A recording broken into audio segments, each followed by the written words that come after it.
오늘 우리에게 주시는 하나님의 말씀은 신약성경 요한복음 6장 60절부터 68절 말씀입니다.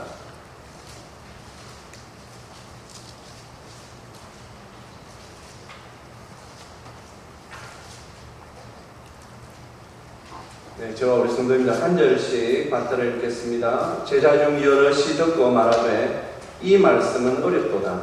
누가 들을 수 있느냐 한데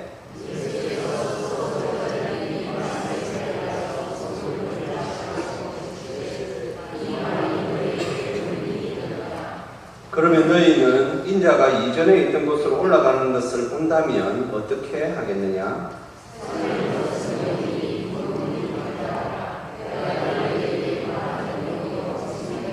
그러나 너희 중에 믿지 않은 자들이 있느니라 하시니 이는 예수께서 믿지 아니하는 자들이 누구며 자기를 팔 자가 누구인지 처음부터 아심이르라.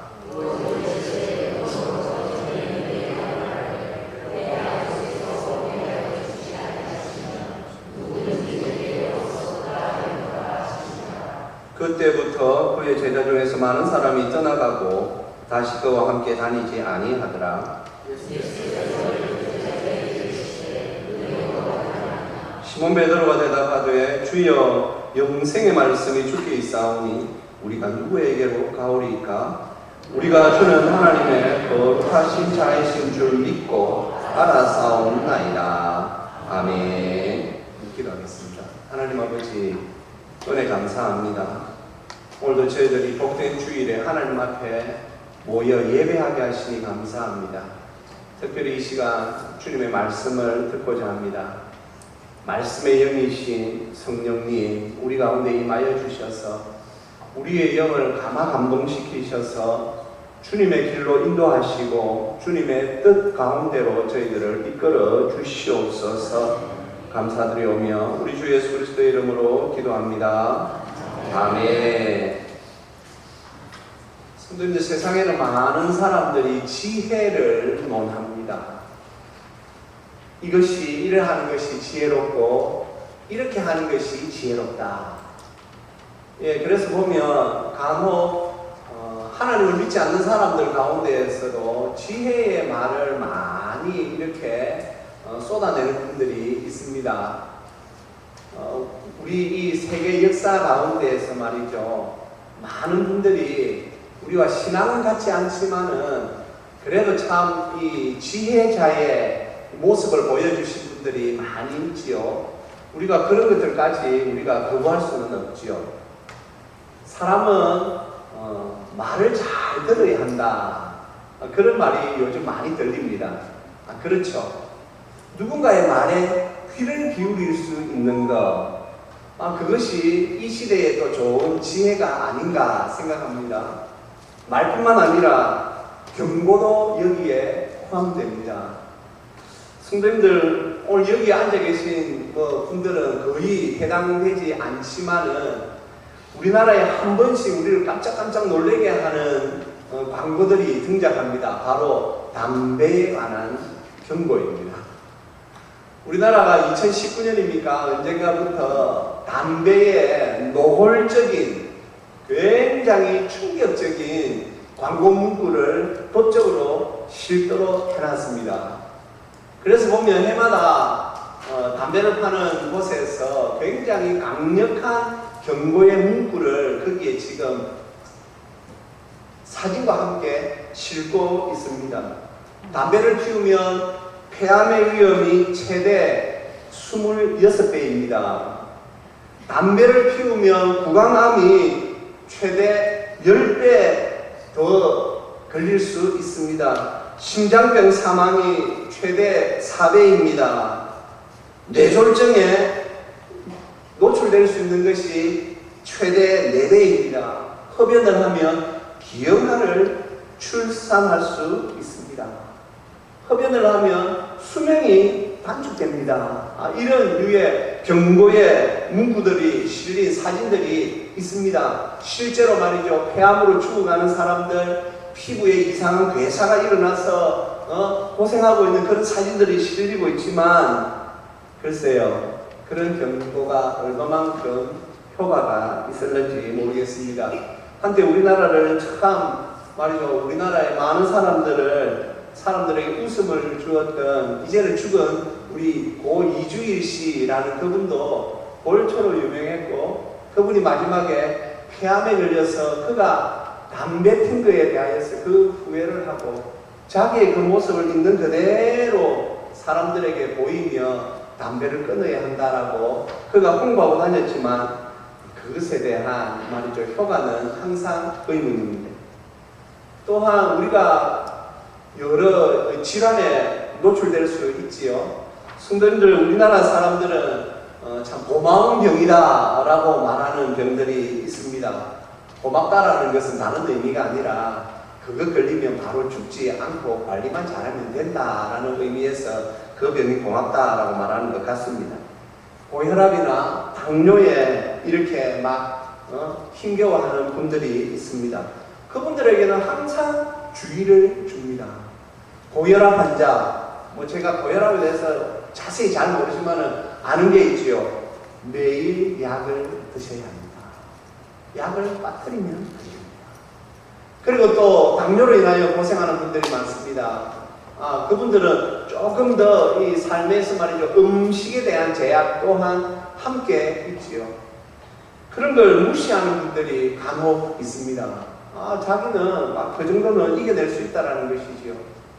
저도 지나온 교회 중에 심하게 당뇨를 앓던 분 중에 부인 집사님이 그렇게 옆에서 막 관리를 해주려고 해도 나는 괜찮다 하면서 말이죠, 믿음 운운하면서 막 커피 자기 마시고 싶은 대로 다 마시고 하다가 나중에는 참 엄청난 일들을 당하는 것을 보았습니다. 성도님들, 경고든 부탁이든 무시하면 큰일 날 수 있습니다. 우리가 가진 신앙도 마찬가지입니다. 우리는 특별히 하나님의 말씀에 귀 기울이며 살아야 하는 사람들입니다. 말씀에 귀를 기울이지 않으면 심지어 영생을 놓칠 수도 있습니다. 왜냐하면 모든 사람이 교회에 한번 왔다고 해서 그의 삶이 천국으로 끝까지 인도되어지지 않는 것을 우리가 성경을 통하여, 그리고 또한 우리의 삶 가운데에서도 많이 보고 있기 때문입니다. 오늘 우리가 요한복음의 말씀을 듣습니다.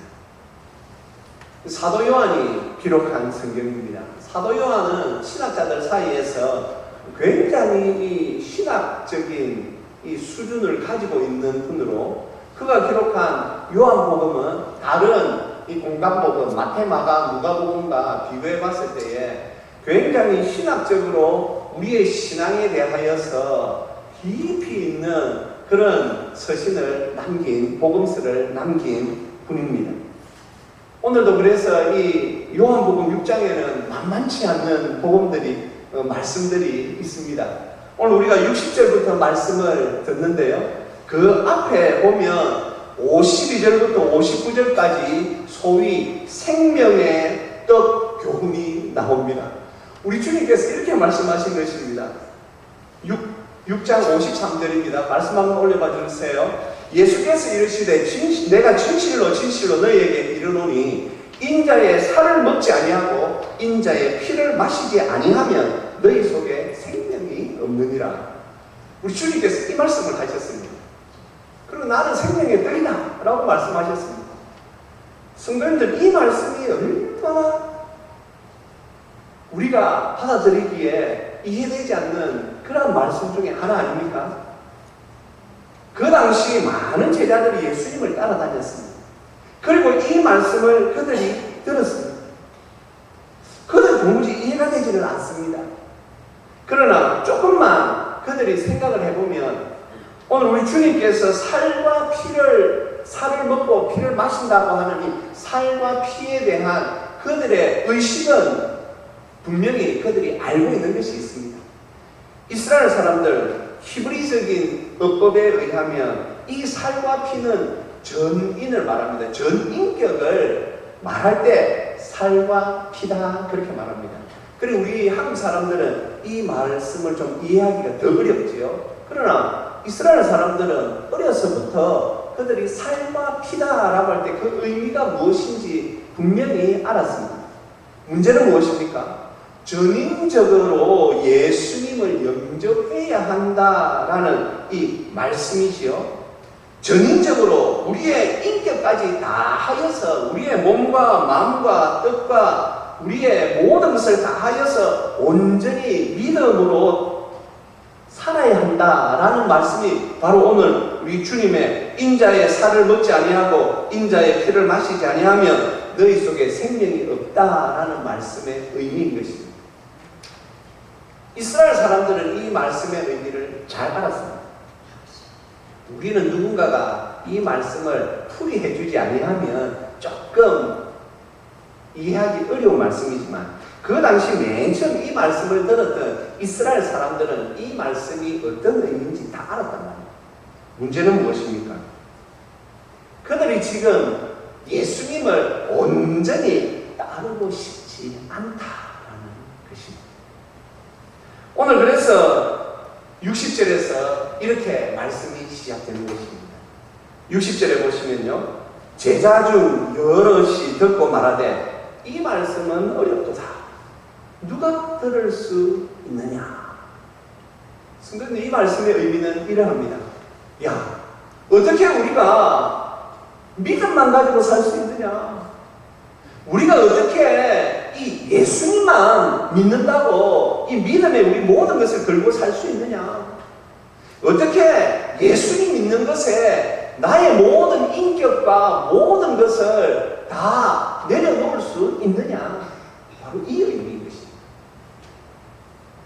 그들은 생각하였습니다.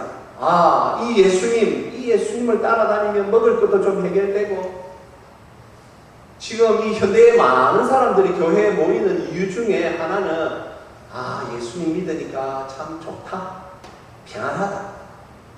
그런데 또 어떤 분들은 말이죠, 이걸 너무 종교적으로만 생각해가지고 아, 우리가 이 신앙을 가지면 집안이 잘 되고 만사형통에 자녀들도 잘 되고 그런 일이 있지 않겠는가라는 기대를 가지고 모이는 분들도 있습니다.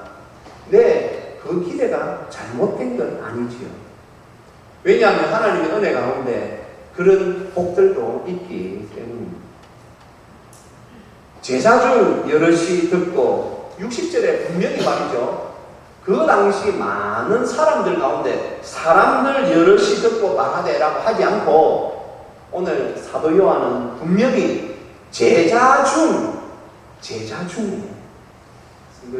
오늘 우리가 이 말씀을 조금 깊이 들어야, 새겨 들어야 하는 이유는 사도 요한이 분명히 그냥 한 번 이렇게 따라다니는 사람이 아니고 제자들 중에 이 말을 하였기 때문에 우리가 이것을 조금 유념해서 들을 필요가 있다는 것이지. 제자 중 여러 명이 야, 도저히 이 말씀은 너무 어렵다. 어렵다라는 말은 방금 말씀드린 것처럼 말귀를 못 알아들어서 이해가 안 되어서가 아니라 신앙적으로만 사는 것이 어렵다라고 생각한 것입니다. 성도님, 오늘 제가 설교 제목을 영적인 삶이다라고 그렇게 제목을 붙였습니다.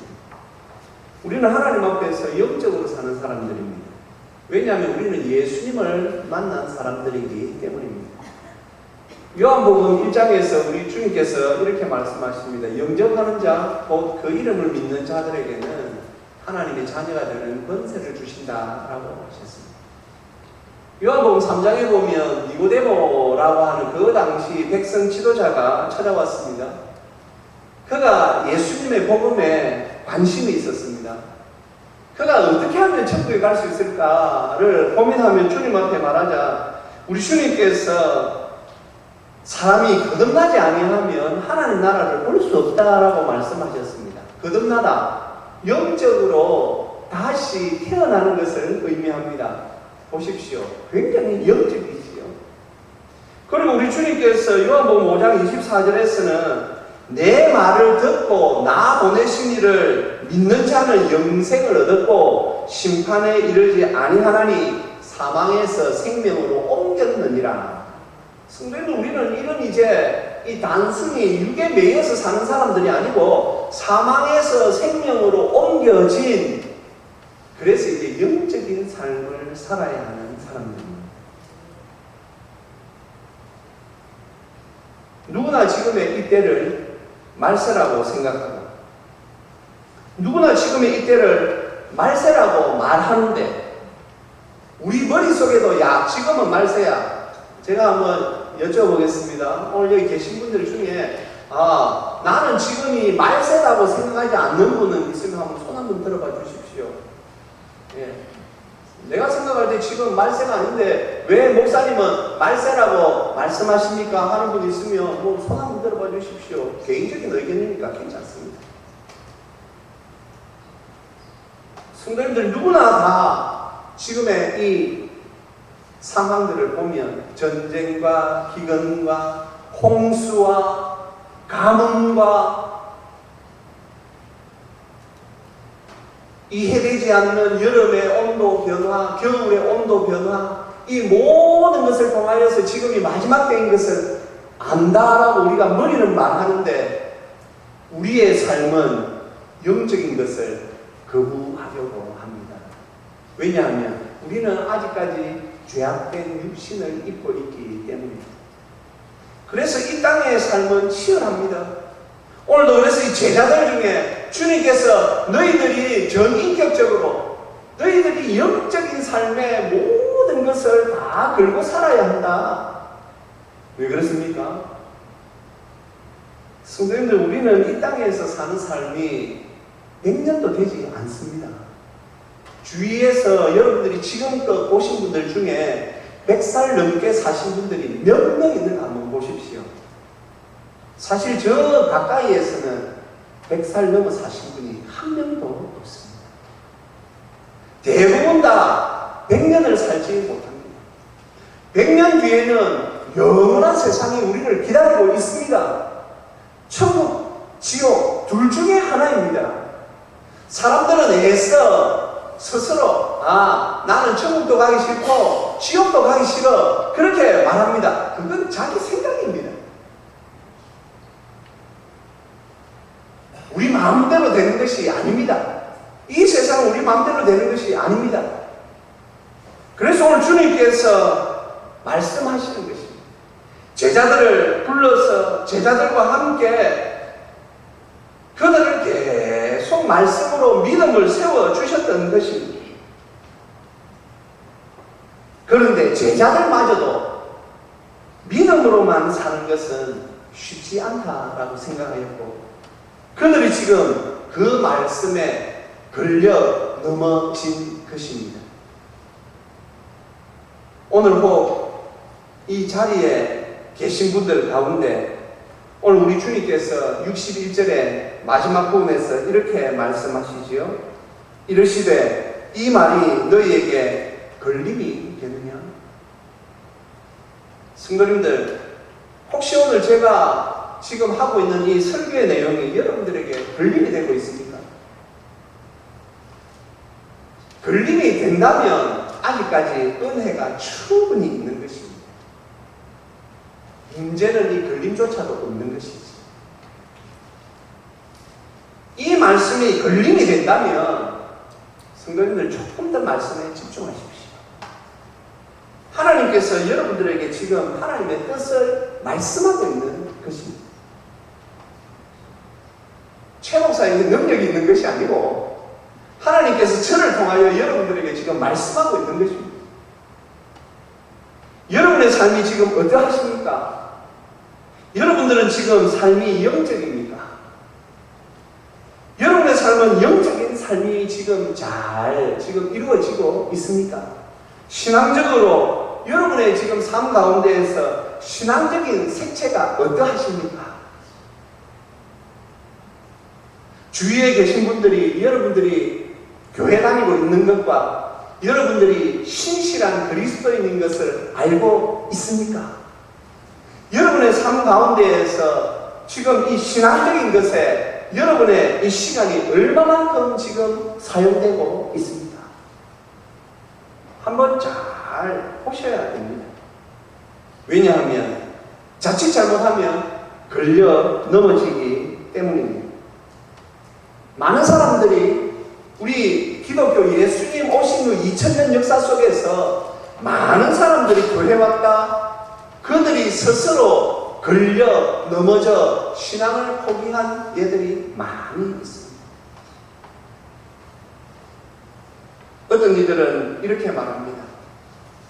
저는요 교회 안 가요. 왜냐하면 제가 교회에서 사람들 때문에 이렇게 해가지고 제가 상처를 받았어요.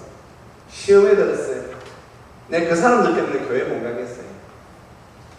한번 새겨보십시오. 이 말이 잘못된 거지 않습니까? 말은 이렇게 해야 합니다. 저는요 하나님 때문에 전 교회 안 가요. 하나님이 안 계신 것 같아요. 하나님이 저 기도 안 들어주시는 것 같아요. 제가 전도사 때 저희 교회에서 유치부 아이 하나가 교회 안 나와가지고 몇 주 있다가 만났는데, 야, 너 왜 교회 안 나오냐? 교회 안 가요. 왜? 하나님 내 기도 안 들어주세요. 왜? 니 무슨 기도 했는데? 제가 갖고 싶은 장난감 이게 있었는데요. 그거 달라고 했잖아요. 한 달 동안 기도했는데 하나님 안 주시더라고요. 그래서 나 교회 안 다녀요. 그때는 제가 할 말이 없었습니다. 그건 이해됩니다. 그건 이제 또 하나님께서 그 아이의 마음을 움직이시고 해야 되는데, 저는요, 사람들 때문에 죄송합니다. 그건 말이 잘못된 겁니다. 오늘 여기에 계신 우리 성도님들 가운데 사람 때문에 시험 안 당해보신 분들 있을까요? 그런 분은 한 분도 없을 것입니다. 저는 교역자의 이 길을, 목사의 길을 걸어가고 있는 사람 아닙니까?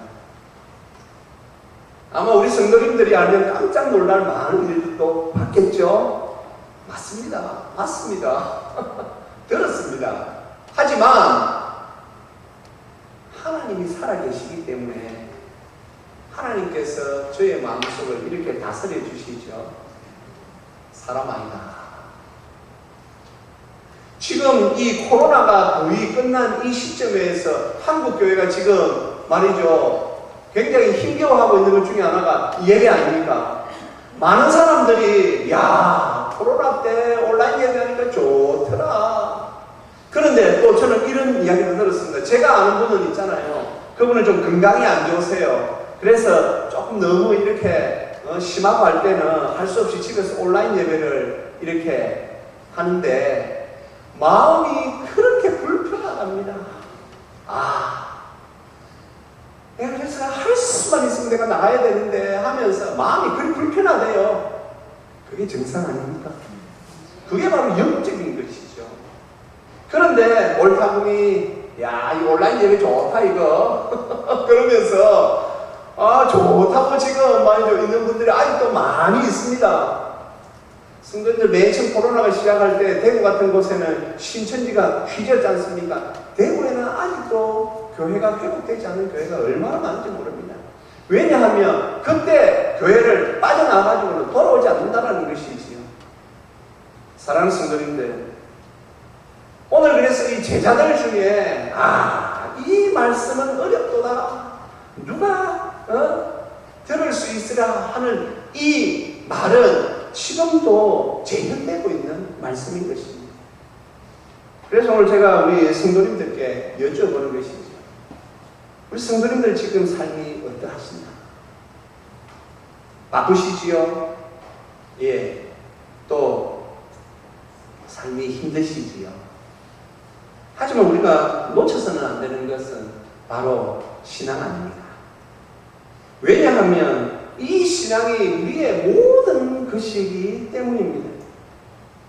그렇다면 오늘 걸림이 되어 넘어진 사람만 있습니까? 아닙니다. 67절부터 한번 말씀 한번 올려봐 주세요. 예수께서 12 제자에게 이르시되 너희도 가라느냐? 시몬 베드로가 대답하되 주여, 같이 읽겠습니다. 영생의 말씀이 주께 있사오니 우리가 누구에게로 가오리까? 아멘. 2000년 교회 역사 속에 많은 어렵고 힘든 일들이 있었습니다.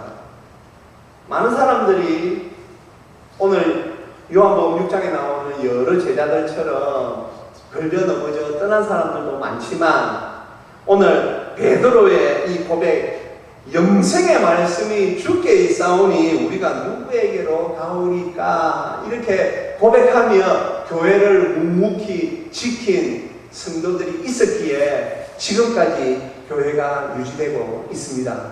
사랑하는 성도님들, 힘내십시오. 우리에게는 영생의 말씀이 있습니다. 우리에게는 생명의 말씀이 있습니다. 세상에는 없습니다. 오직 이 교회 안에, 하나님을 믿는 믿음 안에만 이 영생이 있고 생명이 있습니다. 그래서 우리는 이 영생의 말씀을 잘 붙잡아야 됩니다. 베드로, 우리가 잘 알다시피 베드로 사도는 어부 출신으로 그 당시 많은 사람들이 무시했던 사람이었습니다. 하지만 무시적이라고 생각하였던 그가 잘하는 것이 있었으니 주님의 말씀을 잘 듣는 것이었습니다. 그가 주님의 말씀을 듣고 또 듣고 하다 보니 주님의 말씀이 영생의 말씀인 것을 알았습니다. 오늘 이 말씀을 듣는 저와 우리 모두도 베드로처럼 하나님의 말씀을 잘 듣는 은혜와 복이 있기를 주님의 이름으로 축복합니다. 그러므로 우리가 지금 가지고 있는 이 신앙이 참 신앙이며, 우리에게 주신 이 생명이 참 생명이며, 우리에게 하나님께서 영생을 주신 것을 우리가 믿음으로 잘 붙잡고 이 마지막 때에 영적으로 신앙적으로 살아가는 우리 성도들이 되어야 할 줄로 믿습니다. 성도님들, 조금 어려울 수 있습니다. 지금 특별히 우리 한국 사회에서 교회의 위치가 굉장히 불안합니다. 교회가 손가락질 당하고 있습니다. 하나님이 손가락질 당하는 것이 아니고 하나님을 믿는다라고 하는 사람들이, 우리가 지금 손가락질 당하고 있습니다. 그 중에는 우리가 잘못한 것도 분명히 있겠지. 그래서 더더욱 우리가 지금 이 마지막 때에 우리라도 하나님을 잘 믿는 성도로 이 자리에 서 있어야 하는 것입니다. 우리라도 영적인 삶을 살며 신앙적으로 우리라도 잘 살아야 하나님께서 우리를 통하여 또한 역사하실 줄로 믿습니다. 다른 것 없습니다. 우리가 하나님의 사랑에 매여서 살아야 됩니다. 하나님의 은혜 안에만 살아야 합니다. 그래서 이 시간 우리가 참 하나님 앞에 감사하며 부르는 이 찬송을 함께 부르며, 주여 제가 주님의 사랑에 매여 영적인 삶, 신앙적인 삶을 살게 하여 주옵소서. 하나님 앞에 소원하시며 헌신하시기를 주님의 이름으로 축복합니다.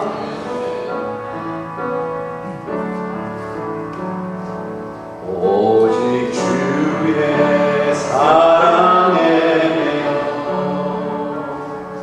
내 영 기뻐 노래합니다.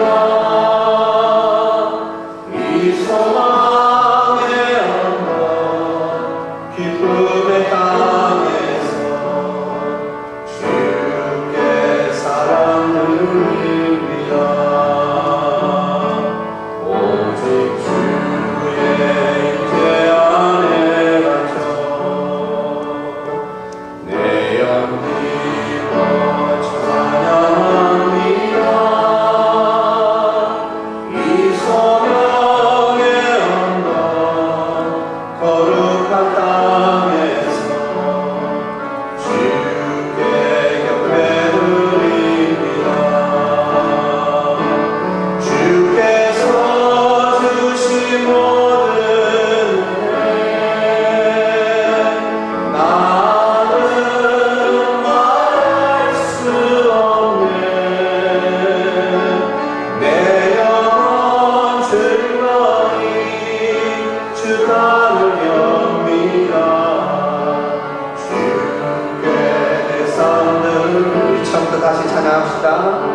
말씀을 생각하며 우리 함께 기도하십시다. 하나님의 은혜로 영적인 삶을 살고 있는 우리 성도님들 더욱 힘내셔서 더욱 믿음의 길을 잘 알려가십시오. 혹 그러나 이 자리에서 아직까지 서성이고 계시는 분들이 있습니까? 온전히 신앙적으로 살지 못하고 온전히 신앙만을 붙잡지 못하고 아직까지도 서성이는 분들이 있으십니까? 하나님이 살아계십니다. 하나님이 살아계십니다. 걱정하지 마시고 오십시오. 신앙의 길 안으로 들어오십시오. 영적인 삶 안으로 들어오십시오. 우리 시간 말씀을 생각하며 우리 같이 한번 기도하시겠습니다.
아버지 하나님, 은혜 감사합니다. 너희도 가르느냐? 우리 주님께서 서성이던 그들에게 말씀하셨고, 시몬 베드로가 주여 영생의 말씀이 주께 있사오니 우리가 누구에게로 가오리까? 이 참 거룩한 신앙 고백으로 주님 앞에 서는 제자들이 있어 지금까지 우리에게 이 믿음이 전하여 준 줄로 믿습니다. 오늘 이 말씀을 듣는 우리 모두가 이 말씀 앞에 서게 하여 주시옵소서. 주여 더 이상 서성이지 말게 하여 주시옵소서. 하나님이 살아계시고 하나님이 분명히 살아계신데 우리의 모든 것을 신앙에 맞춰 하나님께 맞춰 아버지여 살아갈 수 있도록 성령님 역사하여 주시옵소서. 우리의 마음속에 의심하는 것들, 아직까지도 주저하는 모든 것들을 불태워 주셔서 온전히 주님만 따라 주님께서 주시는 그 은혜와 복 가운데서만 살게 하여 주시옵소서. 감사드리오며 우리 주 예수 그리스도의 이름으로 기도합니다. 아멘.